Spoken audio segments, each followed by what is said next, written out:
एक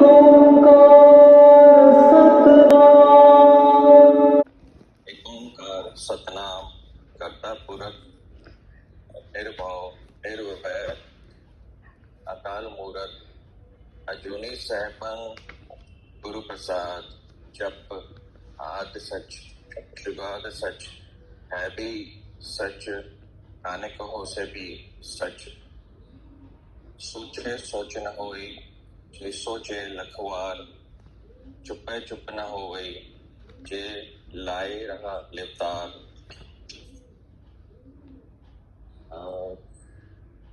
भुखिया भुख न उतरी जे बनिया पूरिया भार सहस सियाणपा लख होए त एक न चले नाल लास्ट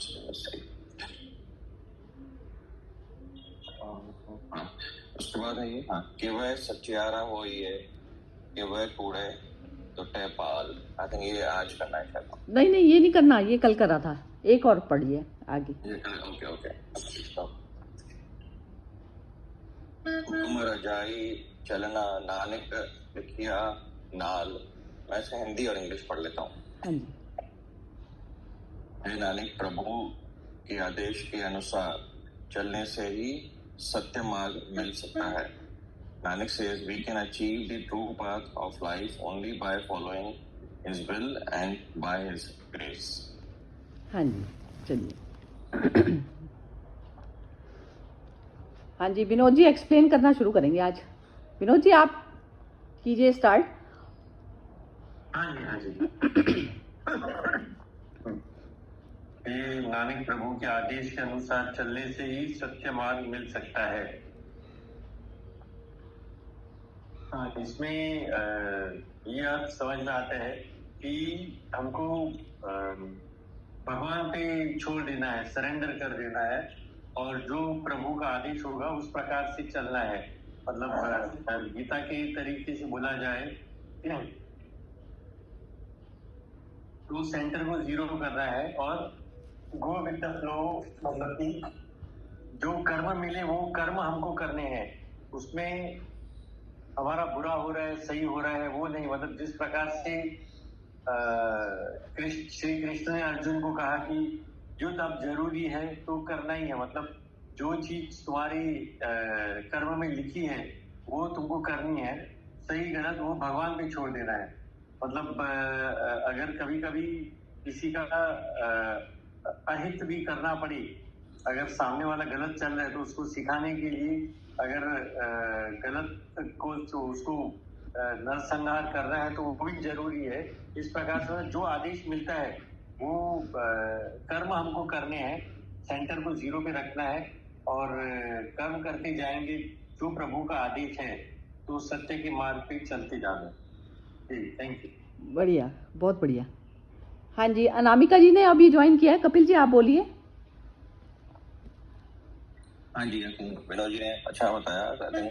समर्पण की भावना से काम करना है और आई थिंक वो 13th चैप्टर है जो गीता में थे, उसमें वो लिखा कि कृष्ण जी बोलते हैं कि तू मेरे पराया होकर काम कर और वो नहीं कर सकता है तो जो रिजल्ट आती है वो मतलब सरेंडर कर दे मेरे पास, तो एक्सपेक्ट मत करके अच्छा होगा या बुरा होगा। सो अगर वो भी नहीं कर सकता है तो ये सोच ले कि तू मेरे लिए काम कर रहा है। सो तीनों ऑप्शन मतलब कर दिए थे स्टेप वाइज। सो तो आई थिंक फिर वही है कि सरेंडर रूप में अगर हम रहते हैं तो सेंटर जो है आपका एक शून्य तल पे चला जाएगा, तो आपके जो कर्म होंगे वो उसमें प्लस माइनस अच्छा बुरा शायद नहीं होगा। बिकॉज वो आपको जो आप जीरो लेवल पे करोगे तो आपको आई थिंक कोई इधर उधर की बात नहीं, फिर सीधा कर्म ही सीधा काम होगा। तो ये समझ में आया। हाँ ठीक है, बहुत सुंदर बोला है। हाँ जी अनामिका जी आप बोलेंगी, पसंद करेंगी बोलना अभी या बिम्मी आप बोलिए?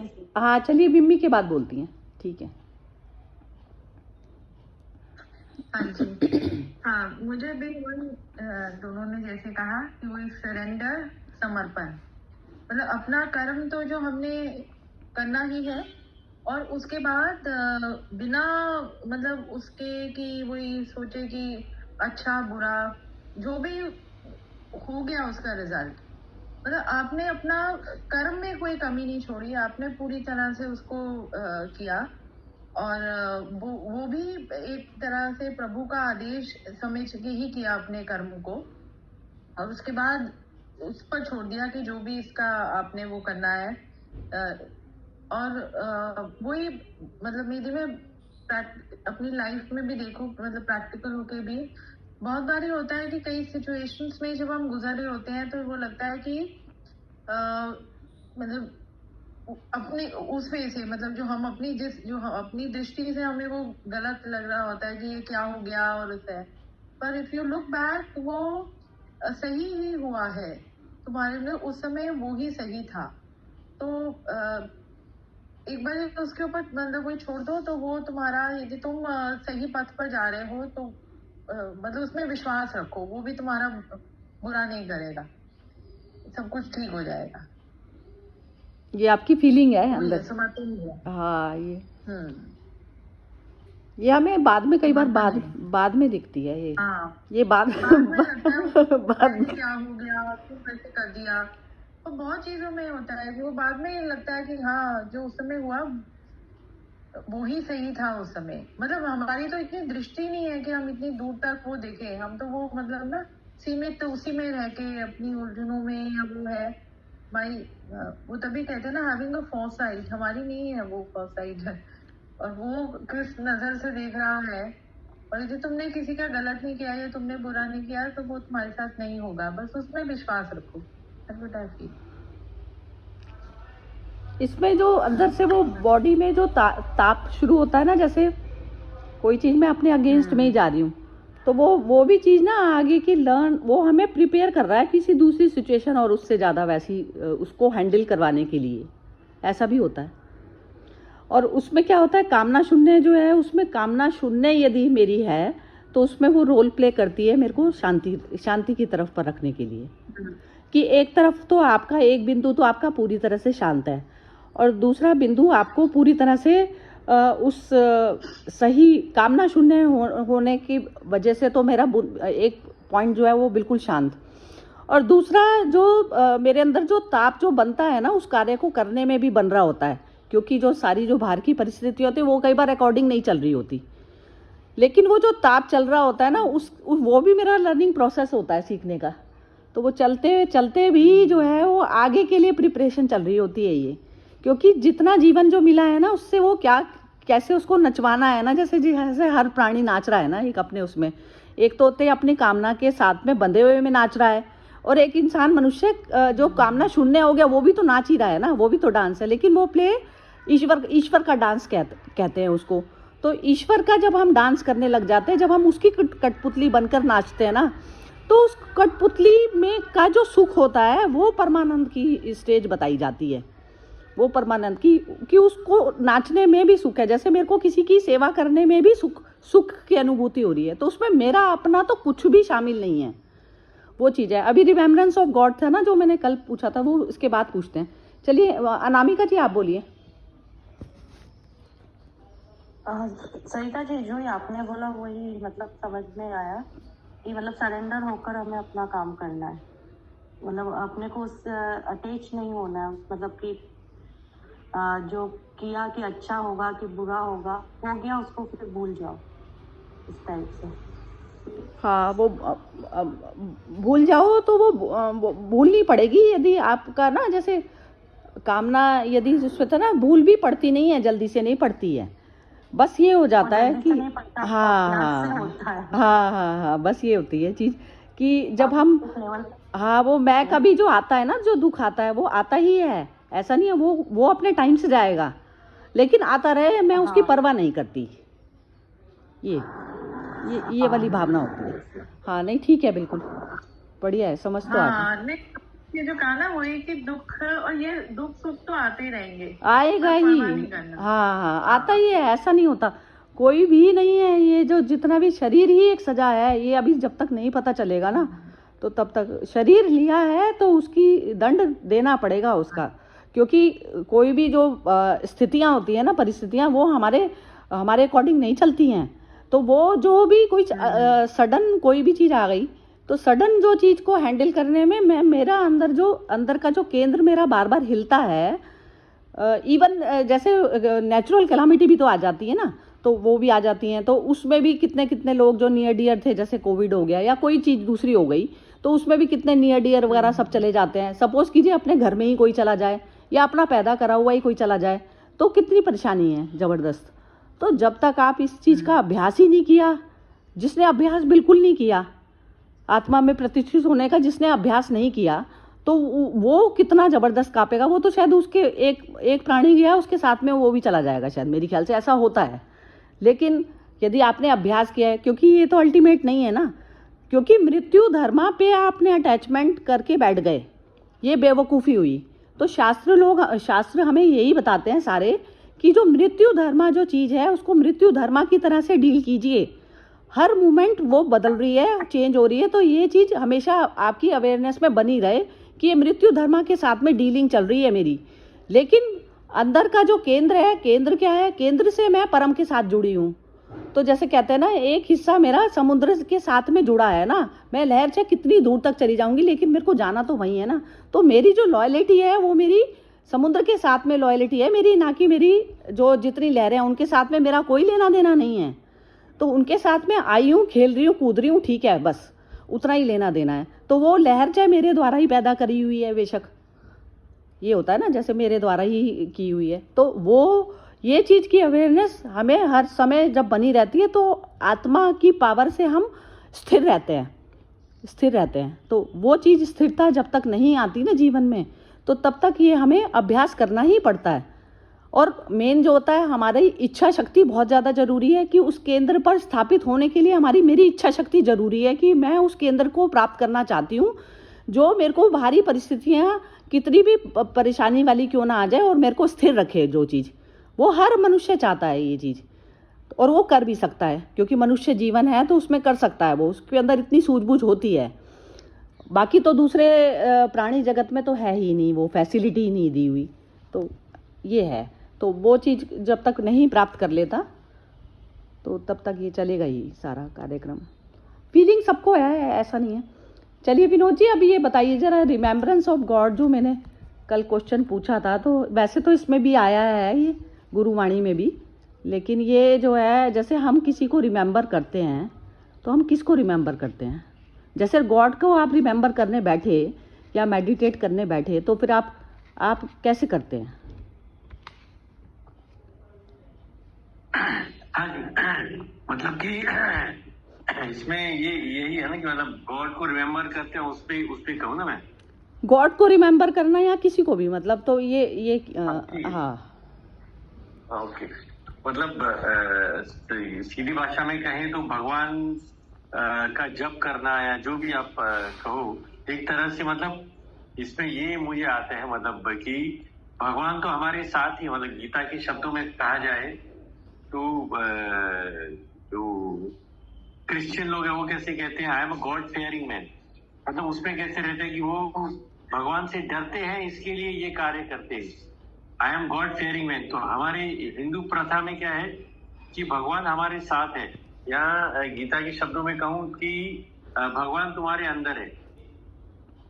तो हर क्षण भगवान को याद करना है, ऐसा है, मतलब कि एक बार अगर भगवान अंदर उतर गए, ब्रह्म अंदर उतर गए, तो वो तो आपके साथ ही रहेंगे, उसको याद नहीं करते, वो आपके साथ रहते हैं, ऐसा है। और जीवन में उस लक्ष्य की तरफ, मतलब उसी गोल की तरफ जाना है कि भगवान हमारे साथ रहें, हमें याद नहीं करना पड़े, क्षण क्षण वो हम कार्य ही ऐसा करें कि वो कर्म ही ऐसा करें कि वो भगवान को समर्पित हो, और वो प्रभु को साथ रख के ही करना है, याद नहीं करना है, वो साथ में रहने चाहिए, बस यही है। हाँ, ठीक है। हाँ जी, अनामिका जी बोलिए, बस फटाफट बोलते जाइए, टाइम 8:56 हो गया। हाँ जी, वही जो विनोद जी ने बोला उसी से ही सहमत हो जाएगी। चलो ठीक है, कपिल जी बोलिए। हाँ जी, विनोद जी ने अच्छा समझाया, और कृष्ण तत्व हर एक के अंदर है, बड़ा जैसे चारों से या बंधनों से मुक्त रहेंगे कंटिन्यूसली, सो आपका वो जो सेंटर है वो हमेशा आई थिंक शून्य लेवल पे है, तो फिर मतलब आप वो मतलब अटेनमेंट में है, वही है कर्मों से मुक्त और विचारों से मुक्त, तो अवस्था अपने आप वो आ जाएगी। आप ये मेरे को समझना है। परफेक्ट है। हाँ जी मोना बोलो। हाँ जी, भगवान ने मतलब डिसिप्लिन में, मतलब भगवान से टच में डिसिप्लिन में रहना आता है। मतलब अगर भगवान के उसमें उसके रूल जो है प्रकृति के, और अगर उसमें मतलब हम फॉलो ना करें तो मतलब इंसान को किसी का डर ही ना रहे, इंसान को खाने लग जाए, उसका मतलब रूल है, उसका डिसिप्लिन बना हुआ है, उसमें रहते हैं तो उस मतलब मर्यादा में मतलब रहना, भगवान के टच में रहते हैं तो मर्यादा में रहते हैं। हाँ ठीक है, मुझे तो ये बढ़िया बढ़िया। हाँ जी बिम्मी जी बोलिए। हाँ जी, हाँ, ये जो मोना ने भी कहा कि भगवान के जैसे जैसे जो भी हम उसे एक सुपर पावर या हमारे से अलग एक एक्स्ट्रा पावर वाली भी बात करें, यदि अलग नहीं हमारे साथ ही है तो उसे वो डर भी बना रहता है। और जो पहले विनोद जी ने भी कहा कि मतलब भगवान हमारे अंदर ही है, अलग नहीं है, उसमें वो कि गॉडली जो क्वालिटीज हैं उसे हम अपने में इम्बाइब करें।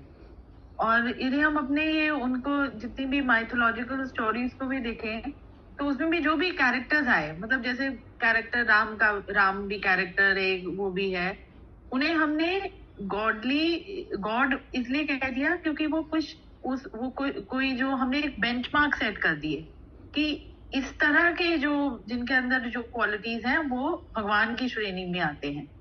तो ये जो सारी कहानियां भी हमारी माइथोलॉजी में रही है, वो ही हमें वो उस तरह से थे या नहीं हुए उसकी तो डिबेट ही नहीं है कि कभी राम थे आए या कृष्ण आए या नहीं आए, पर वो जो भी कैरेक्टर्स थे उस कैरेक्टर की क्वालिटी को हमें अपने में इम्बाइब करना है, क्योंकि वो क्वालिटी हमारे हम वो कहते हैं ना ह्यूमन से अलग हटके है। वो क्वालिटी वो इतने उस पराकाष्ठा पर पहुंच गए थे, तो हमारी वो कोशिश होनी चाहिए। तो वही हमारे अंदर है, हम भी भगवान बन सकते हैं, हम भी कृष्ण बन सकते हैं, हम भी राम बन सकते हैं।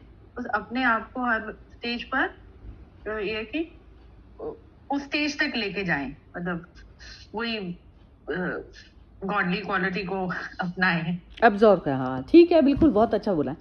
ये जो विनोद जी आपने जो ये बोला ना कि जो जस्ट क्रिश्चियंस में जो वो है, तो जैसे जो उनका जो वो है ना धर्म, तो वो इस तरीके से मतलब मैं इसमें एग्री नहीं हूँ इस चीज़ के लिए, क्योंकि जैसे जिससे हम प्यार करते हैं, यदि गॉड हमसे प्यार करता है तो वो उससे हमें डर क्यों लगेगा। तो वो जो डर वाला जो चैप्टर होता है ना, वो प्यार में रिलेशनशिप ऐसी होती है कि उसमें मैं और तेरे में फ़र्क नहीं रहा, एक ही हो गया मामला सारा। तो एक वाली तल पर आकर ये जो हिंदू है, हिंदू धर्म, ये ज़्यादा बढ़िया रहा, क्योंकि इसमें कहते हैं ईश्वर जो है प्रेम स्वरूप है।